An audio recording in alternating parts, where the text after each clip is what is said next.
今天我的微软 Edge 浏览器升级到了112版，发现在 Bing 的侧边栏已经出现了 Image Creator 影像建立者，已经在这个浏览器里面出现了。它使用了 OpenAI 的 DALL-E AI 影像生成技术，我们只要输入提示文字 Image Creator 就能够自动的创作出4组符合描述的图片。有了这个图片，我们就可以把它用在 YouTube 影片的封面，或者是文章的配图了。目前虽然 Image Creator 只接受英文的提示，但是我们可以使用 DeepL 或者是 Google Translate 这样子的翻译工具，把中文翻译成英文，然后再贴入 Image Creator 的输入框里面，接着就可以用它来建立我们需要的图片了。那下面我们就来看一下 Image Creator 要怎么来操作。进入微软 Edge 浏览器以后，点击 Bing 的符号，在侧边栏里面就可以找到 Image Creator 的图示了。如果没有找到 Image Creator 的图示的话，那么只要点击右下角的设定，在设定的画面里面再点击自定侧边栏，接着在自定侧边栏里面往下卷动，找到 Image Creator 把它给开启起来，右边的侧边栏就会出现 Image Creator 的图示了。那接着只要点击 Image Creator 的图示，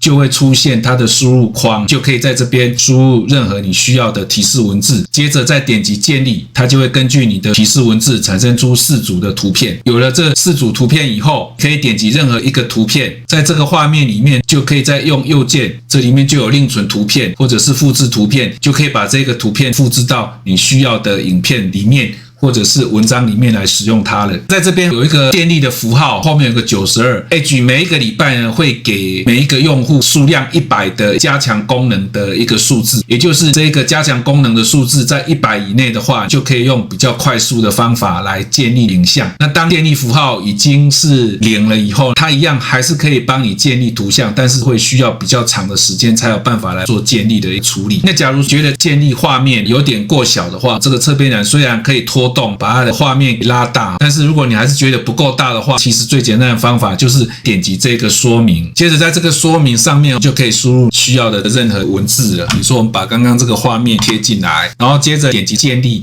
来产生你要的图片。那这边另外有一个给我惊喜，我们来点击一下。其实一开始可以透过给我惊喜让它自动来产生一个随意的提示文字，那透过这个随意的提示文字，我们就可以来学习提示文字可以怎么样来写它，会产生更好的结果。那只要有了这个提示文字以后，点击建立，它就会透过 OpenAI 在远端产生好图片，然后再把这个图片给下载回来。你会发现它其实产生的速度不是非常快，那有时候就是要等它一下。所有建立过的图片都可以在侧边栏里面都可以显示出来。我把这个已封锁的关闭，所有做过的动作它其实都有记录，而且原来的提示文字它会保留下来。需要看以前的这些图片的话，都可以透过这个下方重新再把已经建立过的图片再把它找回来。这个就是今天介绍的 Image Creator， 透过这个方法就可以很快的产生各种需要的图片了。透过浏览器我们就可以更快速的产生需要的影像，不必再去使用别的第三方工具。以上就是今天介绍在 Edge 里面直接